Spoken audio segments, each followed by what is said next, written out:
Hello, we are grassroots volunteers reading Elizabeth Warren's plans aloud so that the sight impaired and other busy people can learn about Warren's ideas for a better America while multitasking. We are not professional voice artists, we do not have fancy equipment, we do not have sound studios. We will get tongue-tied, we will stumble over words, you may even hear an occasional dog bark or baby cry. You can read all of Elizabeth Warren's plans yourself by Googling the words Team Warren Medium. Again, that's Team Warren Medium. And without further ado, here's one of Elizabeth Warren's plans. Elizabeth Warren's Plan for Empowering American Workers and Raising Wages. Over the past few decades, fundamental changes in our economy have left millions of working families hanging on by their fingernails. Wages have largely stagnated even as corporate profits have soared and workers' productivity has risen steadily. The share of national income that goes to labor has declined and is near its lowest point in almost 70 years.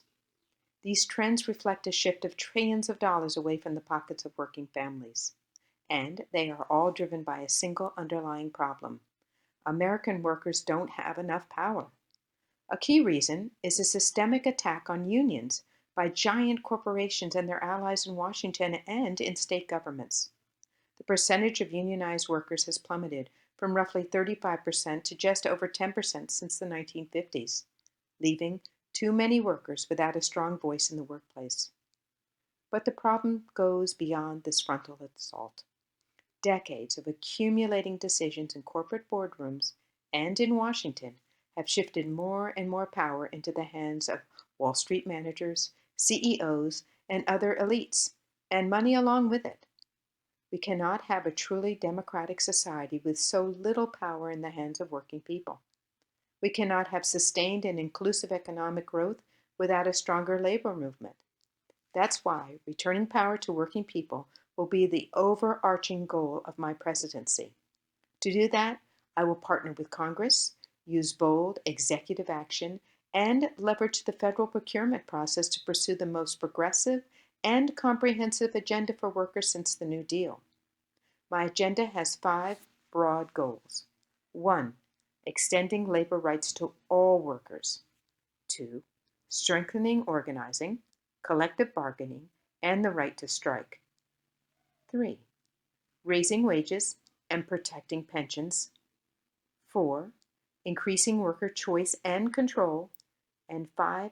Expanding worker protections, combating discrimination, and improving enforcement. I will also remake the federal courts with nominees who support working people. That starts at the top. I pledge as president to nominate a demonstrated advocate for workers to fill any Supreme Court vacancy. We cannot afford more decisions from the Supreme Court and appellate courts that strip workers of rights and hand more power to corporations. Together, these changes will shift power back towards working people, boost America's labor movement, and help create an economy that works for everyone. Extending labor rights to all workers. There are 3 core federal laws that protect and empower workers. The National Labor Relations Act, known as the NLRA, protects the rights of workers to engage in collective bargaining with employers. The Fair Labor Standards Act, FLSA, creates a federal minimum wage and sets overtime and other wage requirements. And the Occupational Safety and Health Act, OSH Act, aims to ensure a safe working environment. These laws should protect all workers, but outdated exceptions, some originally motivated by outright racism or sexism, and changes in modern working arrangements have denied millions of workers these basic protections. My plan would right these wrongs and help raise labor standards for all workers by 1. Extending basic protections to farm workers and domestic workers, ending workers' misclassification as independent contractors, adopting a broad, quote, joint employer standard under the FLSA and the NLR, narrowing the definition of supervisor in the NLRA so that more employees gain collective bargaining rights, clarifying that graduating students are employees that can unionize, guaranteeing public sector workers the right to organize, expanding the rights of federal workers, ensuring employers can't exploit undocumented workers and drive down standards for all workers, extending protections to home care workers, and delving into the details. Extending basic protections to farm workers and domestic workers. Both farm workers and domestic workers are not covered by the NLRA and not fully covered by the FLSA and the OSHA Act. Some of these exclusions date back to objections from Southern segregationist politicians in the 1930s, who did not want these workers, in many cases disproportionately women and people of color, both then and still now, to have basic worker protections. These exclusions hurt millions of workers and have no justification. That's why I will fight to pass the Domestic Workers' Bill of Rights and the Fairness for Farm Workers Act, proposals that address these historical injustices. I'm also committed to ensuring that these workers have the right to organize, whether through the NLRA or some other means. Ending worker misclassification as, quote, independent contractors. An, quote, employee has a number of rights under federal law that an independent contractor does not have.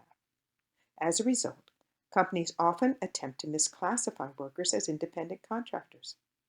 While rideshare companies like Uber and Lyft have attracted the most attention for this kind of persistent worker misclassification, the practice is common across a variety of industries. This practice denies basic rights to millions of workers, and I will fight to end it as president. I strongly backed a recent law in California that will help end worker misclassification in that state, and I will push to enact a similar law at the federal level. I will also push to make worker misclassification itself a violation of labor law, and I will use every administrative tool available to end worker misclassification from the day I enter office.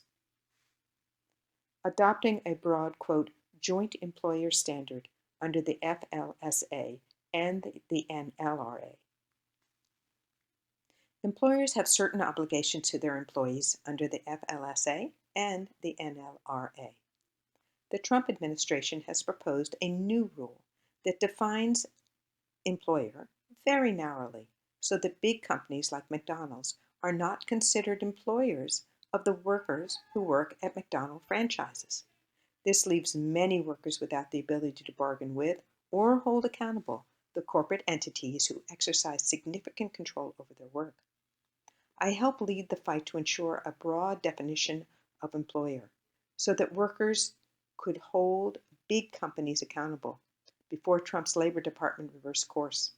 I will direct my Labor Department to scrap the new Trump rule and write a new one that defines employer broadly, and I will push to enact the Protecting the Rights to Organize Act, known as PRO, which addresses this problem in statute and empowers the millions of workers who work for franchises and subcontractors. Narrowing the definition of supervisor in the NLRA so that more employees gain collective bargaining rights. The NLRA includes a broad exemption that effectively prevents, quote, supervisors from joining a union. The current broad definition of supervisor prevents millions of employees who occasionally engage in minor supervisory tasks, like charge nurses and construction foremen, from joining fellow employees to unionize. Employees can also delay union organizing by challenging whether certain employees are supervisors.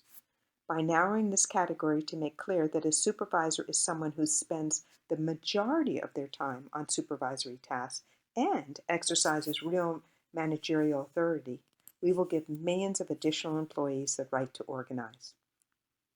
Clarifying that grad students are employees that can unionize.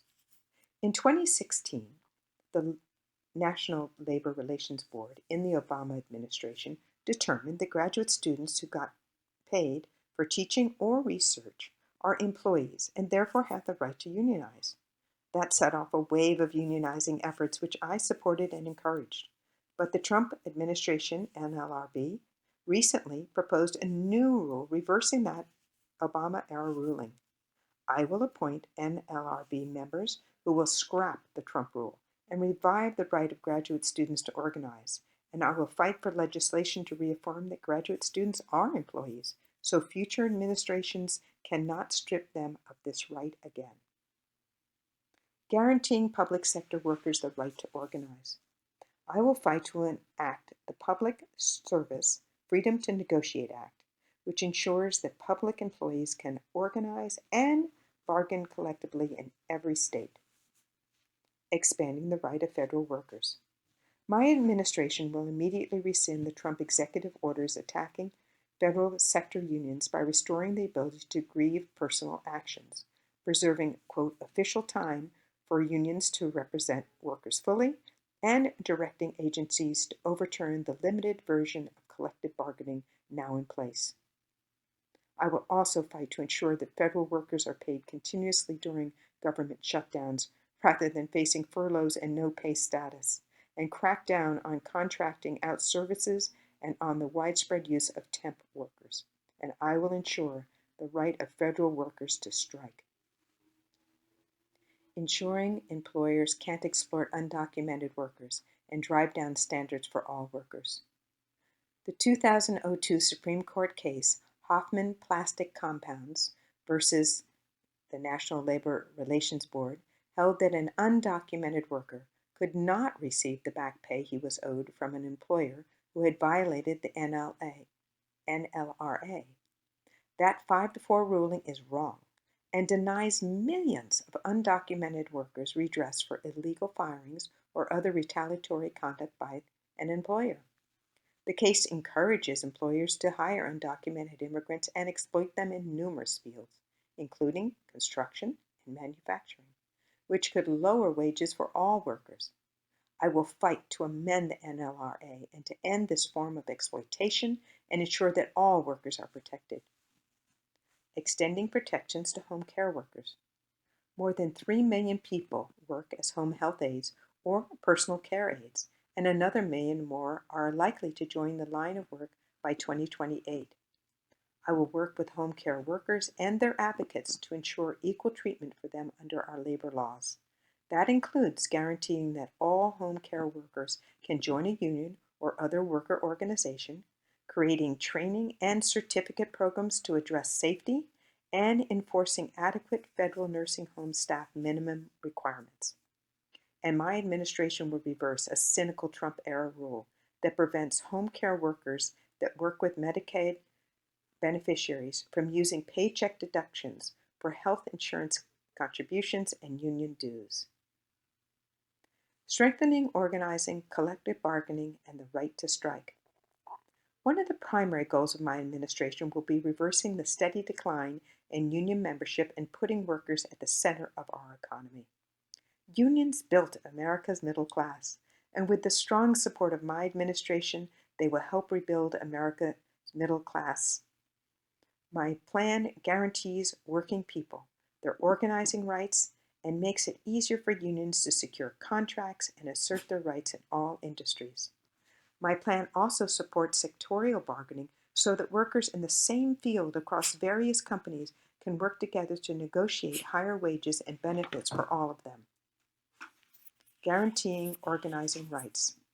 Big corporations and their allies at the federal and state levels have waged a decades-long war against the organizing rights of workers. I'll fight back by 1. Prohibiting states from enacting so-called right-to-work laws. 2. Adopting, quote, card check and passing the Protecting the Rights to Organize Act. 3. Limiting employers' interference in union elections. 4. Recognizing the value of workers and collective bargaining in the procurement process. 5. Amending antitrust laws to protect gig workers. 6. Cracking down on intimidation by state and local officials. 7. broadening the NLRB's enforcement authority and creating a private right of action for employees. 8. Legalizing craft units. 9. Strengthening the NLRB's regional offices. The details are such that prohibiting states from enacting so-called right-to-work laws. 28 states currently have right-to-work laws, which prohibit unions and employers from agreeing that any employee who benefits from a union contract should have to pay dues to support the union. These state laws deprive union treasuries of funds needed to represent workers, bargain contracts, and organize new workers, and are associated with significantly lower wages for workers. I've led the fight to repeal the federal law that permits states to pass these anti-worker laws, and enacting that change will be a top priority of mine as president. Adopting Card Check and passing the Protecting the Rights to Organize Act, which will be known as PRO. If a majority of employees vote to form a union, they should be able to form a union. And if they form a union, they should be able to reach an agreement with their employer quickly. That way, I support Card Check, which would allow unions to be certified if a majority of employees sign union cards or otherwise express support for a union. I also support the PRO Act, which, among other things, requires employers and unions to enter binding arbitration to secure a collective bargaining agreement within 120 days of negotiations beginning to address cases in which employer refuse to bargain or engage in delaying tactics to string out negotiations. Limiting employer interference in union elections. The decision to join a union should be up to workers and labor organizations only. Yet today, employers have the ability to interfere in that decision in all sorts of ways. I will push to repeal Section 8C of the Taft-Hartley Act, a provision that permits employer interference by compelling worker attendance at anti-union meetings and restricting reasonable union access to the workplace. Recognizing the value of workers and collective bargaining in the procurement process. I have already committed to requiring federal contractors to pay workers a minimum wage of $15 an hour. Beyond that, I don't believe it's appropriate for the federal government to spend the public's money doing business with employers that violate their workers' legal rights to organize and bargain. My administration will use every legal tool it has within the procurement process to promote good union jobs. Amending antitrust laws to protect gig workers. As long as gig workers are considered independent contractors, they may not be able to bargain collectively or form union under state or municipal laws because such organizing can be considered price fixing under federal antitrust law. Although some states have taken steps to crack down on the widespread practice of misclassifying workers as independent contractors, and I will push for federal laws to end worker misclassification, we should also protect these workers in any interim period. A Warren administration will modernize antitrust law to protect the rights of these individuals to form unions. Cracking down on intimidation by state and local officials. In recent years, we've seen state office holders insert themselves into organizing campaigns to threaten workers with all manners of consequences should they form a union. These officials have put the full weight of their offices on the scale to campaign with employers against unions. While state and local officials have constitutional rights to express political opinions against unionization, the federal government has tools to fight back, and under my leadership, it will. When state and local officials use their power and influence to intimidate workers or to dissuade them from unionizing, a Warren administration will respond. We will make sure that affected workers know the federal government will protect their rights, and we will take every step possible to prevent federal resources from being used by state or local government to intimidate or coerce workers who are exercising their right under federal law. Broadening the NLRB's enforcement authority and creating a private right of action for employees. The NLRB has limited enforcement tools, which makes it easier for employers to get away with breaking the law. That's why workers should have a private right of action against employers who engage in unfair labor practices, and that's why I want the NLRB to have much stronger enforcement authority, including the power to impose compensatory, and punitive damages on employers who break the law, greater authority to seek injunctive relief, to order employers to bargain with unions, even in the absence of an election, when the employer has violated the law, and a requirement to seek an injunction to reinstate a worker if the NLRB finds that the worker has been the victim of unlawful retaliation. Legalizing craft units. In 2011, the NLRB held that craft unions, which are smaller, cohesive segments of workers in a larger employer's workplace, such as mechanics in the airline industry or cosmetic workers in the retail setting, were permissible under the NLRA. Unfortunately, the Trump NLRB has undermined these types of units. A Warren administration will appoint NLRB members who will legalize these units, strengthening the NLRB's regional offices. I will also push to upgrade the NLRB regional and sub-regional offices, which is where most disputes are resolved. Making it easier for unions to assert their rights and expanding the rights to strike. My plan also makes it easier for unions to assert basic rights by 1. Strengthening the rights of workers to strike, 2. Eliminating secondary boycott restrictions and the ban on hot cargo agreements, 3. Curtailing employer lockouts, strengthening the rights of workers to strike. In the last few years, working people in all walks of life have rediscovered their rights to strike and have won real gains. In 2018, there were 20 major work stoppages, which represented the largest number of strikes since 1986. I supported these efforts, including the striking teachers in Oklahoma, West Virginia, and Kentucky, and stood with striking workers on the picket lines. My plan builds on these efforts and further empowers workers by banning the permanent replacement of strikers, protecting the rights of workers to engage in repeated short-term strikes, sometimes called patterns or intermittent strikes, by appointing NLRB members who recognize that such strikes are legal under the NLRA, and committing to a very high standard for intervening in strikes in all industries.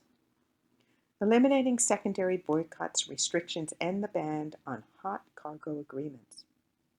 Secondary boycott restrictions forbid a labor organization in a labor dispute with one company from putting economic pressure on another company that does business with the company originally enmeshed in the labor dispute. Employers can seek injunctions against unions that violate these secondary boycott provisions. A related provision is the ban on hot cargo agreements, which forbids provisions in collective bargaining agreements in which employers commit in advance to boycott or refuse to do business with any other employer involved in a labor dispute. I will fight to repeal the secondary boycott and hot cargo provisions so that workers gain more leverage and can join together in common cause across workplaces.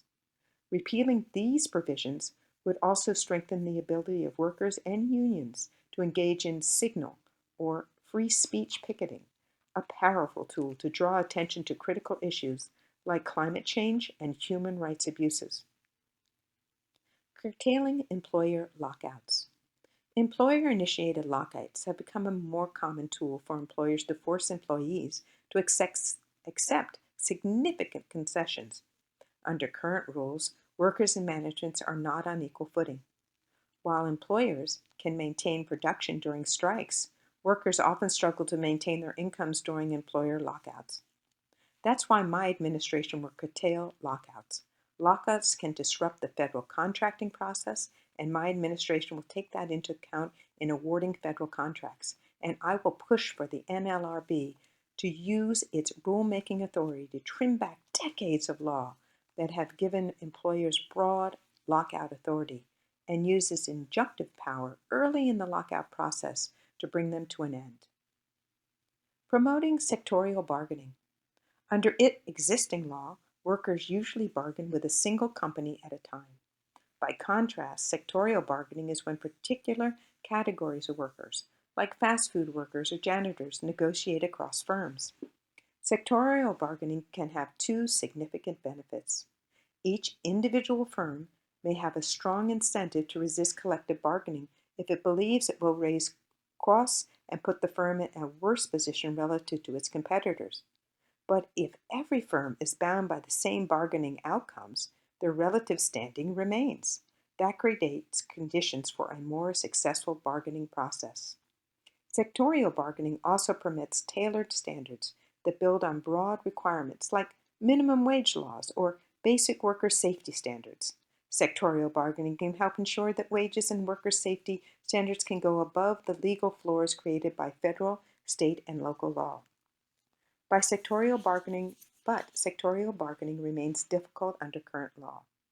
A Warren administration will amend federal labor law to promote sectorial bargaining so that workers across industries, fast food workers at McDonald's, Burger King's, and Taco Bell, or childcare workers across different employers, can band together and bargain alongside labor organizations to improve wages, hours, and working conditions on an industry-wide basis.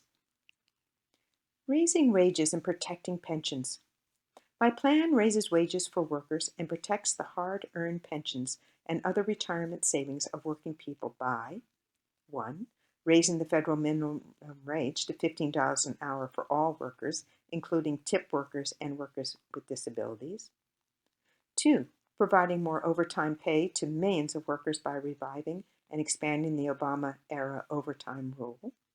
3.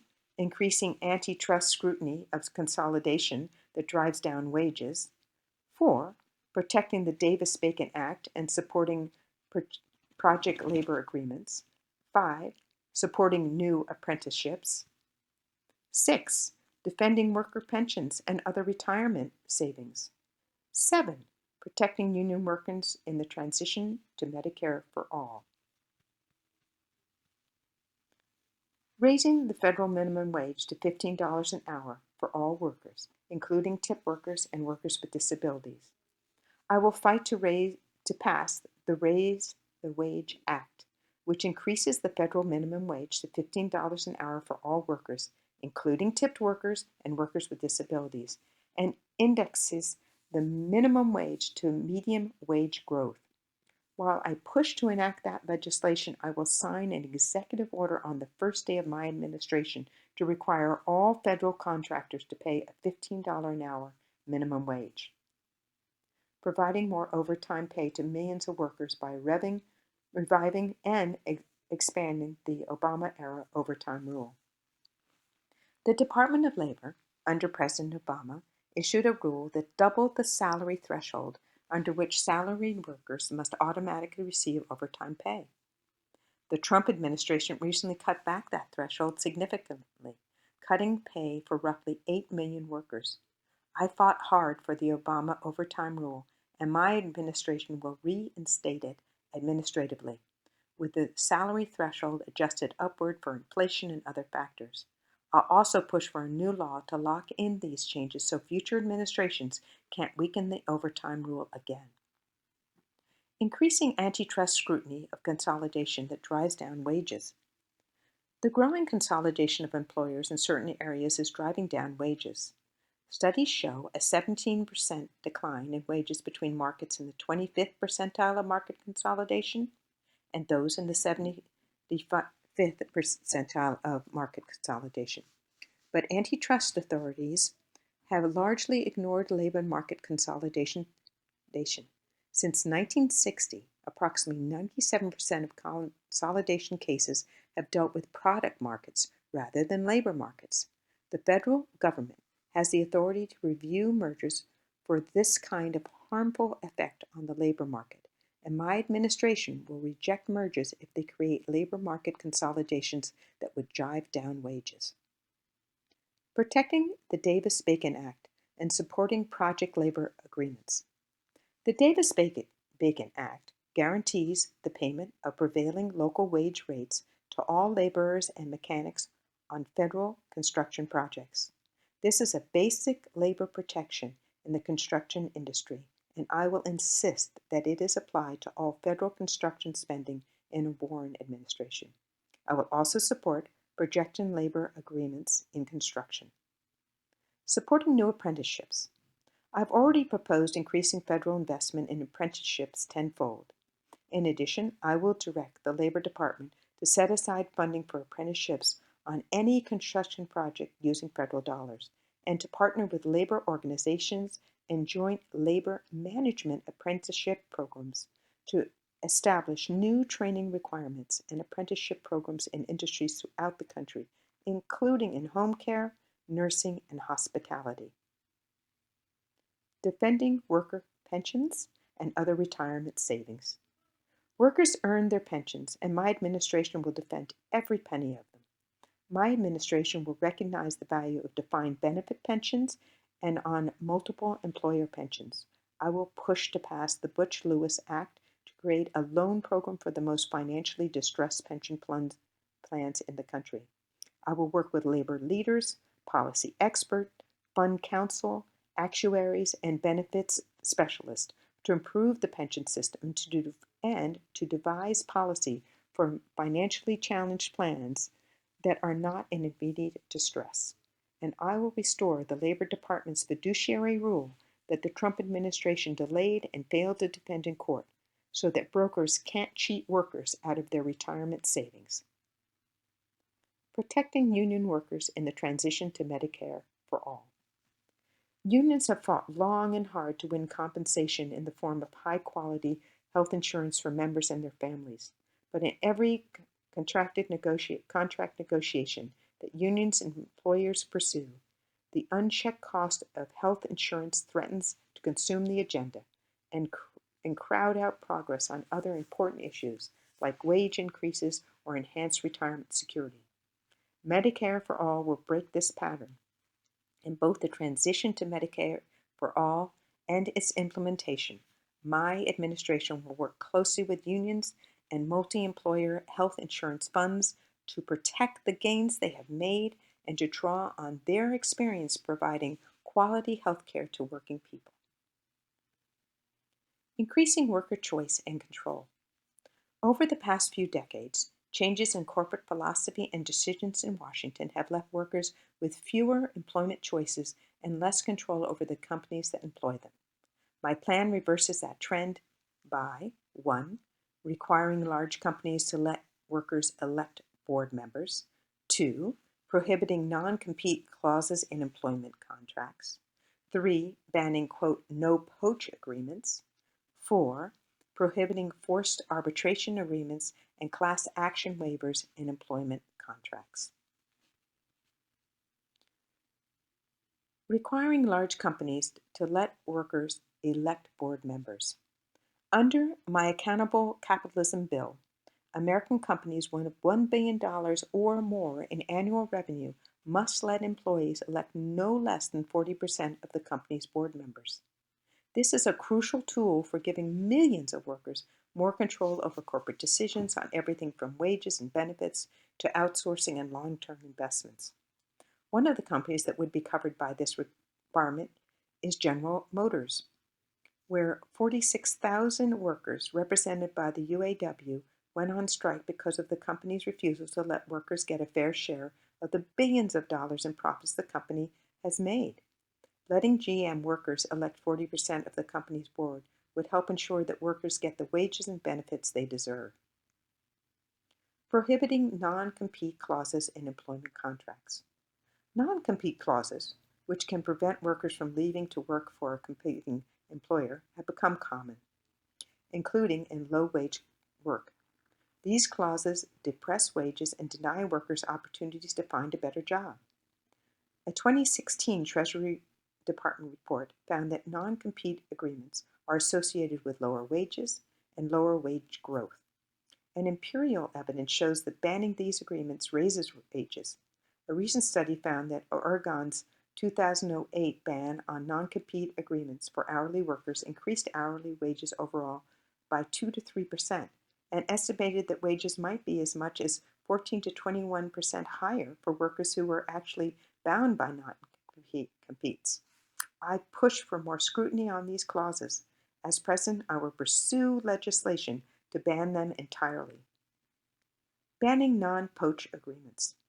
The majority of employment contracts for major franchisors like McDonald's and Burger King include non-poach agreements, which prevent one franchisee from hiring away an employee from another franchisee. I believe these agreements violate antitrust law and suppress wages, and I will push to prohibit them. Prohibiting forced arbitration agreements and class action waivers in employment contracts. Many employers require workers to sign employment contracts that force them into arbitration over any employment-related dispute and prevent them from banding together in class action lawsuits against their employers. These provisions make it harder for workers to challenge wage theft, harassment, and discrimination. I will immediately prohibit federal contractors from including these agreements in their employment contracts, and I will push for a new federal law to ban them for all employers. Expanding workplace protections, combating discrimination, and improving enforcement. Every worker should be safe at work. Every worker should be treated with dignity and respect, and an employer that fails to ensure these conditions should be held accountable.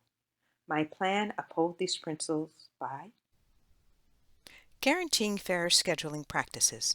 Many workers, especially those in low-wage service sector jobs, have highly unpredictable schedules. Their total number of hours can vary wildly from week to week, and they may not know in advance what days they are working in a week. That makes scheduling childcare or attending classes really difficult. I have written legislation called the Schedules That Worked Act that requires employers with more than 15 employees to provide schedules at least 2 weeks in advance and protects workers from retaliation for asking for a scheduling change to accommodate things like childcare and night school.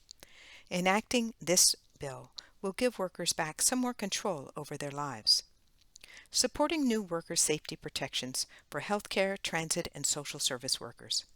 According to OSHA, close to 75% of workplace assaults happen in either the healthcare or social services industries. Also, there has been a 40% increase in assaults against transit workers in the last year. I will work with employees in these fields to address worker safety, including by pushing to pass the Workplace Violence Prevention for Healthcare and Social Services Workers Act. Expanding the ability of states to enact stronger worker protections laws by limiting the scope of federal preemption in certain areas. Federal workers' protection should be a floor, not a ceiling.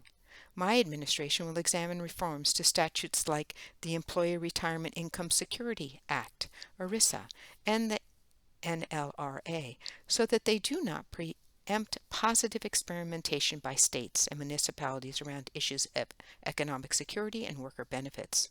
Strategic revisions to these federal statutes could promote the ability of states and cities to improve conditions for workers without weakening substantive worker protections. Addressing employment discrimination with landmark new protections for workers. I will push for several new protections for workers, including protecting workers from discrimination during the hiring process, codifying anti-discrimination protections for LGBTQ plus workers, stopping employers from using traits historically associated with race to discriminate against workers, defending the rights of workers with disabilities, protecting the rights of pregnant workers, strengthening service workers' protections against harassment and discrimination. Protecting workers from discrimination during the hiring process. During the hiring process, employers use salary history and criminal records to make offers, locking women into lower wages and discriminating against formerly incarcerated people. I've already promised to ban federal contractors from asking applicants for previous salary information and violating the Equal Employment Opportunity Commission's criminal record guidance. And I've already committed to reversing guidance exempting privately run reentry programs from anti-discrimination laws. I'll go further to address inequality in the job market by codifying the EEOC's guidance so it applies to all private employers and directing the EEOC to bring pattern and practice suits against companies that have a history of this kind of discrimination. Codifying anti-discrimination protection for LGBTQ plus workers. The Supreme Court may side with the Trump administration and exclude gay and transgender people from basic Title VII employment protections in an upcoming case. I'll prohibit granting federal contracts to any company lacking a non-discriminatory hiring policy that recognizes gender identity and sexual orientation as protected classes, regardless of the upcoming Supreme Court decision. And I'll push to pass the Bipartisan Equality Act to codify workplace protections for the LGBTQ workers. Stopping employers from using traits historically associated with race to discriminate against workers. In the EEOC versus Catastrophe Management Solutions, a federal appeals court held that it is lawful to discriminate against employees with dreadlocks under a, quote, race-neutral grooming policy, despite the disproportionate impact of people of color. California has banned workplace discrimination based on hairstyle, and several states are poised to do the same. I will push to pass federal anti-discrimination legislation that includes traits historically associated with race, including hair texture. Defending the rights of workers with disabilities.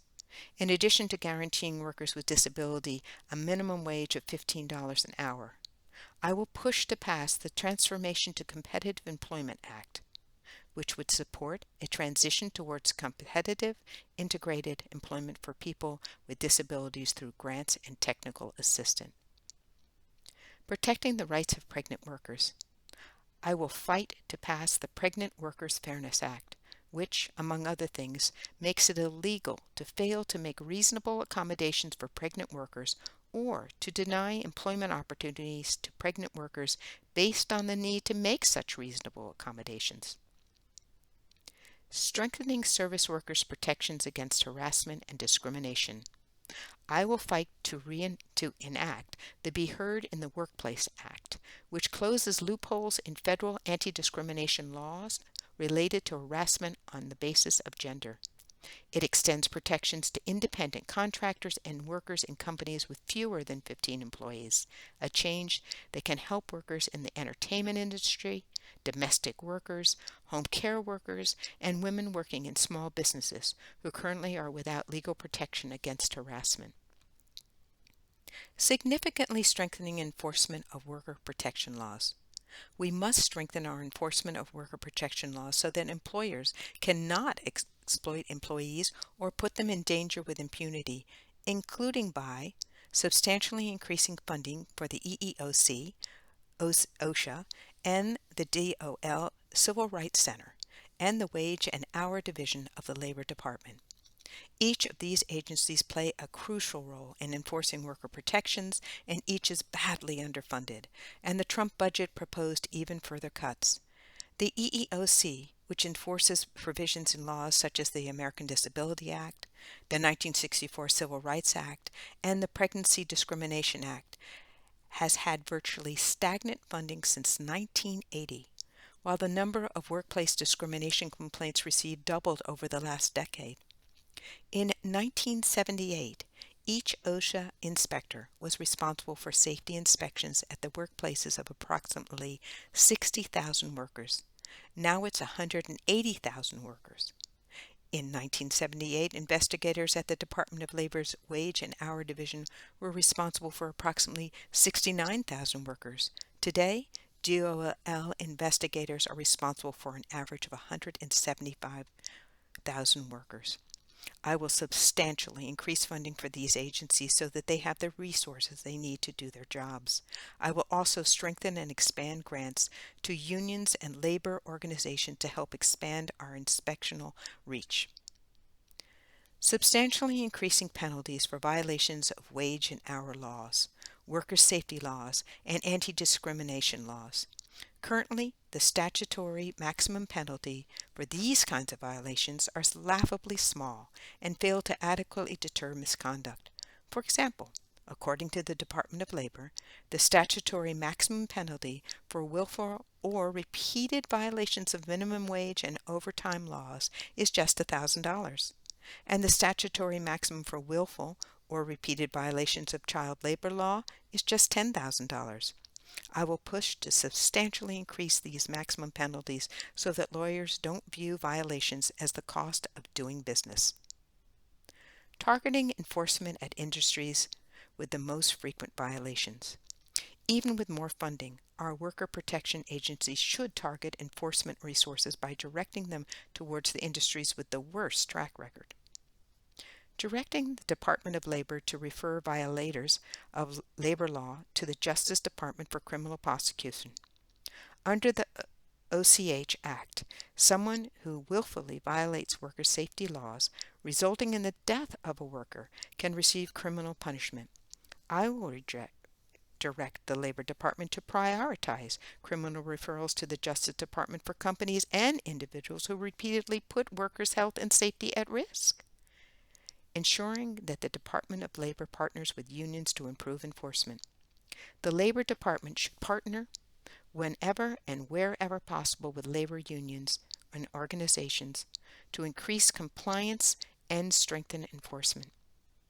Using the procurement process to crack down on companies that violate labor laws. I push government agencies to provide tougher oversight of companies that violate labor laws.